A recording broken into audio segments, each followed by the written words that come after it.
Hello hi it's Wednesday morning. ಎಲ್ಲರೂ ಹೇಗಿದ್ದೀರಾ? I hope ಎಲ್ಲರೂ ಚೆನ್ನಾಗಿದ್ದೀರಾ ಅಂತ ಭಾವಿಸ್ತಿದ್ದೀನಿ.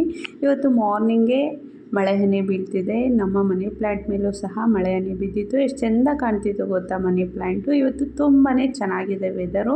ಈ ಸೂಪರ್ ಆಗಿರೋ ವೆದರ್ ಜೊತೆ ಒಂದು ಬ್ಯೂಟಿಫುಲ್ ರಂಗೋಲಿಯೊಂದಿಗೆ ನನ್ನ ಈ ದಿನವನ್ನು ಶುರು ಮಾಡ್ತಿದ್ದೀನಿ. ಹಾಗೆ ರಂಗೋಲಿ ಹಾಕ್ತಾ ನಾವು ಇವತ್ತು ಸೆಲ್ಫ್ ಕಾನ್ಫಿಡೆನ್ಸ್ ಬಗ್ಗೆ ಮಾತಾಡೋಣ. ಹೆಣ್ಮಕ್ಳಿಗಂತೂ ಸೆಲ್ಫ್ ಕಾನ್ಫಿಡೆನ್ಸ್ ಅನ್ನೋದು ತುಂಬಾ ಮುಖ್ಯ ಲೈಫಲ್ಲಿ. ಸೆಲ್ಫ್ ಕಾನ್ಫಿಡೆನ್ಸ್ ಇಲ್ಲಾಂದರೆ ನಾವಂತೂ ಲೈಫ್ನ ಹ್ಯಾಪಿಯಾಗಿ ಲೀಡ್ ಮಾಡಲಿಕ್ಕೇ ಆಗೋದಿಲ್ಲ.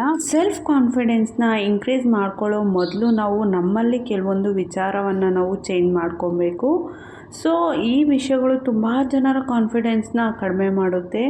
ಫಸ್ಟು ನಾವು ಇದರಿಂದ ದೂರ ಇಡಬೇಕು. ಫಸ್ಟ್ ವಿಚಾರ ಏನಪ್ಪ ಅಂದರೆ, ಬೇರೆಯವರು ನಮ್ಮ ಬಗ್ಗೆ ಏನು ಯೋಚಿಸ್ತಿರ್ತಾರೆ, ಏನು ಮಾತಾಡ್ತಿರ್ತಾರೆ ನಮ್ಮ ಬಗ್ಗೆ ಅನ್ನೋದನ್ನು ನಾವು ಫಸ್ಟು ಸ್ಟಾಪ್ ಮಾಡಬೇಕು. ಅವ್ರೇನು ಥಿಂಕ್ ಮಾಡ್ತಾರೆ, ಇವ್ರೇನು ಥಿಂಕ್ ಮಾಡ್ತಾರೆ, ಅವ್ರೇನು ಮಾತಾಡ್ತಾರೆ ನಮ್ಮ ಬಗ್ಗೆ ಅನ್ನೋದನ್ನು ತಲೆಯಿಂದ ನಾವು ಸಂಪೂರ್ಣ ಆಚೆ ತೆಗಿಬೇಕು. ಜನ ನಾವು ಹೇಗಿದ್ರೂ ಅಷ್ಟೇ ನಮ್ಮನ್ನು ಹಾಡ್ಕೊಳ್ಳೋದು ಮಾತ್ರ ನಿಲ್ಲಿಸೋದಿಲ್ಲ. ಚೆನ್ನಾಗಿ ಬದುಕಿದ್ರೆ ಹೊಟ್ಟೆ ಉರಿ ಪಟ್ಕೊಳ್ತಾರೆ, ಚೆನ್ನಾಗಿ ಬದುಕಲಿಲ್ಲ ಅಂದರೆ ಹೀಯಾಳಿಸ್ತಾರೆ.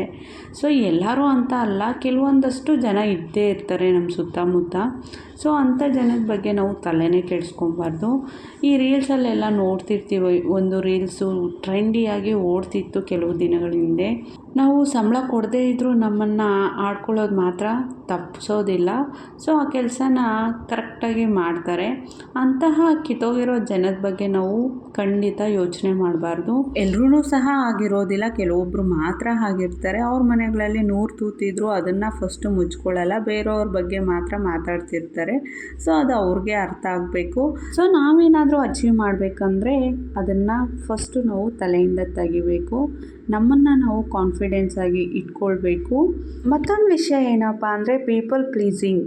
ಸೊ ಇದ್ರ ಬಗ್ಗೆ ನಾನು ನೆಕ್ಸ್ಟ್ ವ್ಲಾಗಲ್ಲಿ ತಿಳಿಸ್ತೀನಿ. ಪೀಪಲ್ ಪ್ಲೀಸಿಂಗ್ ಅನ್ನೋದು ನನ್ನ ಲೈಫಲ್ಲಿ ತುಂಬಾ ರಿಲೇಟೆಡ್ ಆಗುತ್ತೆ. ನಾನು ಹಿಂದೆ ಹೇಗಿದ್ದೆ, ನನ್ನ ಸೆಲ್ಫ್ ಕಾನ್ಫಿಡೆನ್ಸ್ ಹೇಗಿತ್ತು, ಮತ್ತು ಈ ಪೀಪಲ್ ಪ್ಲೀಸಿಂಗ್ ಅನ್ನೋದು ನನ್ನ ಲೈಫಲ್ಲಿ ಯಾವ ರೀತಿ ಇತ್ತು, ಇದ್ರ ಬಗ್ಗೆ ಎಲ್ಲ ನಾನು ನೆಕ್ಸ್ಟ್ ವ್ಲಾಗಲ್ಲಿ ತಿಳಿಸ್ತೀನಿ. ಸೊ ಮಿಸ್ ಮಾಡಿದೆ ನೀವು ನೆಕ್ಸ್ಟ್ ವ್ಲಾಗಲ್ಲಿ ನೋಡಿ.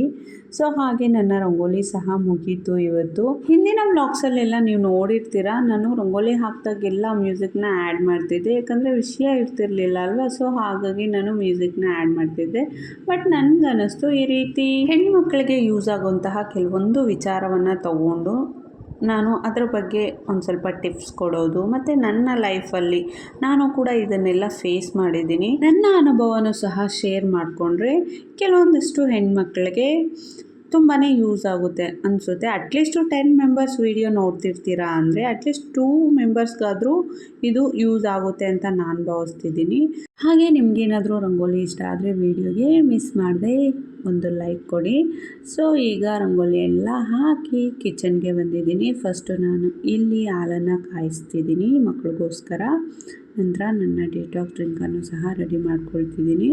ಇವತ್ತು ನಾನು ಸಿಂಪಲ್ಲಾಗಿ ಶುಂಠಿಯನ್ನು ಹಾಕಿ ಡಿಟಾಕ್ಸ್ ಡ್ರಿಂಕನ್ನು ರೆಡಿ ಮಾಡ್ಕೊಳ್ತಿದ್ದೀನಿ. ಇವತ್ತು ನಮ್ಮ ಮನೇಲಿ ಟಿಫನು ದೋಸೆ, ಆಲೂಗಡ್ಡೆ ಪಲ್ಯ ಮತ್ತು ಚಟ್ನಿ. ಅಫ್ಕೋರ್ಸ್ ಆಲೂಗಡ್ಡೆ ಪಲ್ಯಕ್ಕೆ ಆಲೂಗಡ್ಡೆ ಇರಲೇಬೇಕಲ್ವ. ಹಾಗಾಗಿ ನಾನು 4 ಆಲೂಗಡ್ಡೆಯನ್ನು ತಗೊಂಡು ಕಟ್ ಮಾಡಿ ತೊಳೆದು ಬೇಯಲಿಕ್ಕೆ ಇಡ್ತಿದ್ದೀನಿ. ನಾನು ಕುಕ್ಕರ್ಗೆ ಹಾಕಿ ಇಡ್ತಿದ್ದೀನಿ. 1-2 ವಿಸಿಲ್ ಕೂಗಿಸ್ಕೊಂಡ್ರೆ ಬೇಗ ಮುಗಿಯುತ್ತೆ. ಅಂದಾಗೆ ಆಲೂಗಡ್ಡೆ ಬೇಯೋಷ್ಟರಲ್ಲಿ ನಾನು ಇವತ್ತು ಸೂಪರ್ ಆದಂತಹ ಹೇರ್ ಪ್ಯಾಕ್ನ ರೆಡಿ ಮಾಡ್ಕೊಳ್ತಿದ್ದೀನಿ. ಕರ್ಬೇವಿನ ಸೊಪ್ಪಂತೂ ತುಂಬಾ ಇದೆ ನಮ್ಮ ಮನೇಲಿ. ಸೊ ಹಾಗಾಗಿ ಇವತ್ತು ನಾನು ಕರ್ಬೇವಿನ ಸೊಪ್ಪನ್ನು ಸಹ ಆ್ಯಡ್ ಮಾಡ್ಕೊಳ್ತಿದ್ದೀನಿ. ತುಂಬಾ ಒಳ್ಳೆಯದು ನಮ್ಮ ಹೇರ್ ಗ್ರೋತ್ಗೆ. ಅಂದಾಗೆ ಇವತ್ತು ನಾನು ಹೇರ್ ಪ್ಯಾಕಿಗೆ ಏನೆಲ್ಲ ಇಂಗ್ರೀಡಿಯೆಂಟ್ಸ್ನ ಯೂಸ್ ಮಾಡಿದ್ದೀನಿ ಅನ್ನೋದನ್ನು ತಿಳಿಸ್ತೀನಿ. ಏನೆಲ್ಲ ಅಂದಿದ ತಕ್ಷಣ ನೀವು ಏನೇನೋ ಅಂದ್ಕೊಂಬೇಡಿ. ನಾನು ಬರೀ 3 ಇಂಗ್ರೀಡಿಯೆಂಟ್ಸ್ ಅಷ್ಟೇ ಆ್ಯಡ್ ಮಾಡ್ಕೊಂಡಿರೋದು: ಈರುಳ್ಳಿ, ಕರ್ಬೇವಿನ ಸೊಪ್ಪು ಮತ್ತು ಎಗ್ ವೈಟ್ನ. ಸೊ ಇವತ್ತು ನಾನು ಮಿಕ್ಸಿ ಜಾರ್ಗೆ ಹಾಕ್ಕೊಂಡಿದ್ದೀನಿ. ಸ್ವಲ್ಪ ನೀರಾಗೋಯಿತು, ಯಾಕಂದರೆ ಟೈಮ್ ಇರಲಿಲ್ಲ ಕಲಿಸ್ಲಿಕ್ಕೆಲ್ಲ. ಸೊ ಹಾಗಾಗಿ ನಾನು ಡೈರೆಕ್ಟ್ ಮಿಕ್ಸಿ ಜಾರ್ಗೆ ಹಾಕ್ಕೊಂಡು ರುಬ್ಬಿ ಈಗ ನಾನು ತಲೆಗೆ ಹಚ್ಕೊಳ್ತಿದ್ದೀನಿ. ನೀವೇನಾದರೂ ಈ ಪ್ಯಾಕ್ನ ರೆಡಿ ಮಾಡಿಕೊಂಡಾಗ ಖಂಡಿತ ಎಗ್ ವೈಟ್ನ ನೀವು ಮಿಕ್ಸಿ ಜಾರ್ಗೆ ಹಾಕ್ಕೊಬೇಡಿ, ಯಾಕಂದರೆ ನೀರು ಆಗುತ್ತೆ. ಸೊ ಇವತ್ತು ನನಗೆ ಟೈಮ್ ಇಲ್ದಿರೋ ಕಾರಣ ನಾನು ಮಿಕ್ಸಿ ಜಾರ್ಗೆ ಹಾಕ್ಕೊಂಡೆ. ತುಂಬಾ ನೀರಾಗೋಯಿತು, ಅದನ್ನೇ ಹಾಕ್ಕೊಳ್ತಿದ್ದೀನಿ ಇನ್ನೇನು ಮಾಡೋದು ಅಂತ ಹೇಳಿ. ಸೊ ಈರುಳ್ಳಿ ಮತ್ತು ಕರ್ಬೇವಿನ ಸೊಪ್ಪನ್ನ ಮಿಕ್ಸಿ ಜಾರಲ್ಲಿ ಸ್ಮೂತಾಗಿ ರುಬ್ಬಿ ನಂತರ ಎಗ್ ವೈಟ್ನ ಹಾಕಿ ಚೆನ್ನಾಗಿ ಒಂದು ಸ್ಪೂನಲ್ಲಿ ಮಿಕ್ಸ್ ಮಾಡ್ಕೊಳ್ಳಿ. ಆಗ ತಲೆಗೆ ಅಪ್ಲೈ ಮಾಡಲಿಕ್ಕೆ ಕನ್ಸಿಸ್ಟೆನ್ಸಿ ತುಂಬಾ ತುಂಬಾ ಚೆನ್ನಾಗಿ ಬರುತ್ತೆ. ಹಾಗೂ ಈಗೋ ಎಣ್ಣೆನ ಹಾಕ್ಕೊಳ್ತೀವಲ್ವ, ಆ ರೀತಿ ಕೈಯಲ್ಲಿ ಒಂಚೂರು ಚೂರು ಹಾಕ್ಕೊಂಡು ನಾನು ಅಪ್ಲೈ ಮಾಡಿಕೊಂಡೆ. ನೀರು ಮಾತ್ರ ಸುರಿತಾನೇ ಇದೆ ಆ ಕಡೆ ಈ ಕಡೆ ಎಲ್ಲ.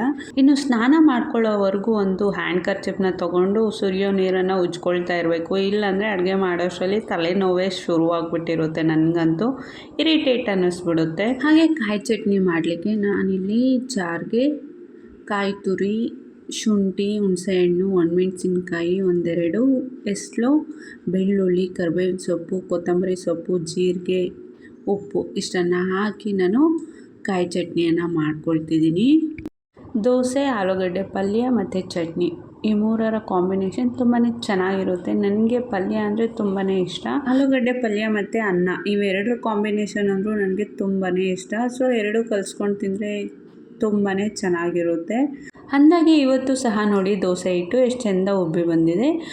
ನಾನು ಈ ಸಲ ಒಂದು ಸ್ವಲ್ಪ ದೊಡ್ಡ ಪಾತ್ರೆನೇ ಇಟ್ಟಿದ್ದೆ, ಆದರೂ ನೋಡಿ ಆ ಪಾತ್ರೆ ತುಂಬ ಉಬ್ಬಿನೂ ಸಹ ಒಂದು ಸ್ವಲ್ಪ ಆಚೆ ಚೆಲ್ಲಿದೆ ಅಷ್ಟೇ, ಇನ್ನು ತುಂಬ ಏನೂ ಚೆಲ್ಲಿಲ್ಲ ಈ ಸಲ ನಾನು ಒಂದು ತಟ್ಟೆನ ಕೆಳಗಡೆ ಇಡೋದು ಮರೆತೆ ನಾನು. ಸೊ ಅದನ್ನು ಕೂಡ ಮರಿಬಾರ್ದು. ಸೊ ಏನಾದರೂ ಒಂದು ಮಾಡ್ತಾನೆ ಇರ್ತೀನಿ ಈ ದೋಸೆ ಹಿಟ್ಟು, ಇಡ್ಲಿ ಹಿಟ್ಟು ಹಾಕಿದಾಗೆಲ್ಲ. ಬನ್ನಿ ಈಗ ದೋಸೆನ ಹಾಕ್ಕೊಳ್ಳೋಣ.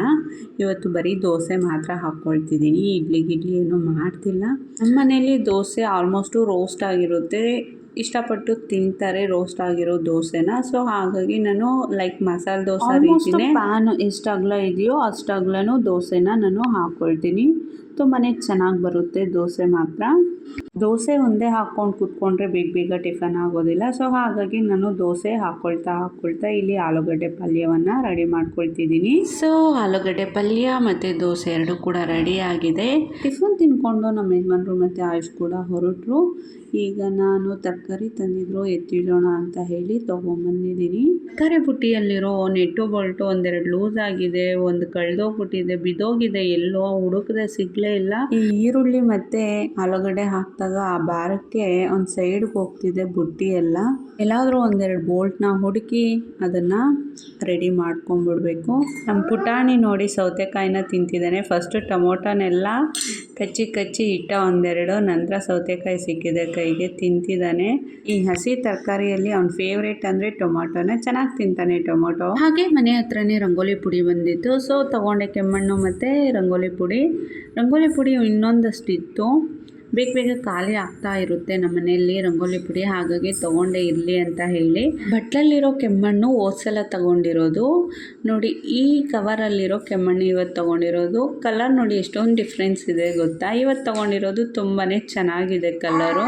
ಆ್ಯಕ್ಚುಲಿ ಹೋದ್ಸಲ ತೊಗೊಂಡಿರೋದು ಅದು ಕೆಮ್ಮಣ್ಣಲ್ಲ ಅನಿಸುತ್ತೆ, ಅದು ಇಟ್ಕೆ ಪುಡಿ ಅನಿಸುತ್ತೆ ನನಗೆ. ಈಗ ಅರ್ಥ ಆಗ್ತಿದೆ ಎರಡರದ್ದು ಡಿಫ್ರೆನ್ಸ್ ನೋಡ್ತಿದ್ರೆ. ಹಾಗೆ ಫ್ಲೋರ್ ಮೇಲೆ ನಾನು ಒಂದೆರಡು ಸ್ಟಾರ್ನ ಹಾಕಿ ಈ ಎರಡು ಕೆಮ್ಮಣ್ಣಿಂದು ಡಿಫ್ರೆನ್ಸ್ ನೋಡೋಣ ಕಲರು ಅಂತ ಹೇಳಿ ಹಾಕ್ತಿದ್ದೀನಿ. ಕೆಮ್ಮಣ್ಣಿನ ಕಲರ್ ಇಷ್ಟು ಚೆನ್ನಾಗಿರೋದು ನೋಡಿ ನಂಗೆ ಈಗ ಅನ್ನಿಸ್ತಿದೆ ಇನ್ನೊಂದಷ್ಟು ತೊಗೊಂಬಿಡ್ಬೇಕಿತ್ತು ಅಂತ. ಬಟ್ ಟ್ರೈನ್ ಹೋದ್ಮೇಲೆ ಟಿಕೆಟ್ ತೊಗೊಂಡ್ರೆ ಏನು ಯೂಸು ಅನ್ನೋ ಹಾಗೆ. ಕೆಮ್ಮಣ್ಣು ಮಾರೋರು ಊರಿಂದ ಹೊರಗಡೆ ಹೋಗ್ಬಿಟ್ಟಿದ್ದಾರೆ. ಹಳೆ ಕೆಮ್ಮಣ್ಣನ್ನು ನಾನು ಮನಿ ಪ್ಲ್ಯಾಂಟ್ಗೆ ಹಾಕಿದೆ. ಈಗ ಹೊಸ ಕೆಮ್ಮಣ್ಣನ್ನು ಬಟ್ಲಿಗೆ ಹಾಕಿ ಎತ್ತಿಟ್ಕೊಳ್ತಿದ್ದೀನಿ. ಇವತ್ತು ನಾನು ಹೇರ್ ಪ್ಯಾಕ್ನ ಅಪ್ಲೈ ಮಾಡ್ಕೊಂಡಿದ್ದೆ ಅಲ್ವಾ, ನೋಡಿ ನನ್ನ ಕೂದಲು ಸ್ನಾನದ ನಂತರ ಎಷ್ಟು ಸಾಫ್ಟ್ ಆ್ಯಂಡ್ ಶೈನಿ ಆಗಿದೆ ಗೊತ್ತಾ. ನನ್ನ ಕೂದಲಲ್ಲಿ ನೀವು ಹೊಟ್ಟನ್ನ ನೋಡ್ತಿರ್ಬೋದು, ಅದು ಕರ್ಬೇವಿನ ಸೊಪ್ಪಿಂದು. ನಾವು ಕರ್ಬೇವಿನ ಸೊಪ್ಪನ್ನ ಹಾಕಿ ಹೇರ್ ಪ್ಯಾಕ್ನ ಮಾಡ್ಕೊಂಡಿದ್ವಲ್ವ, ಸೊ ಅದೇನು ಸಾಫ್ಟಾಗಿ ಅಷ್ಟು ರುಬ್ಲಿಕ್ಕೆ ಆಗೋದಿಲ್ಲ. ಕೂದಲೆಲ್ಲ ಡ್ರೈ ಆದಮೇಲೆ ಉದುರಿಸ್ಕೊಂಡ್ರೆ ಆರಾಮಾಗಿ ಕರ್ಬೇವಿನ ಸೊಪ್ಪು ಒಟ್ಟೆಲ್ಲ ಉದುರುತ್ತೆ. Ignore that. Now you have to see my hairs.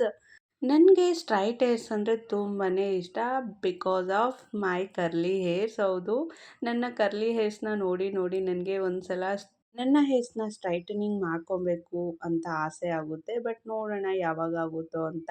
ನನಗೆ ಕೂದಲು ಸಣ್ಣ ಇದ್ರೂ ಪರವಾಗಿಲ್ಲ, ಉದ್ದ ಇರಬೇಕು ಅನ್ನೋ ಆಸೆ.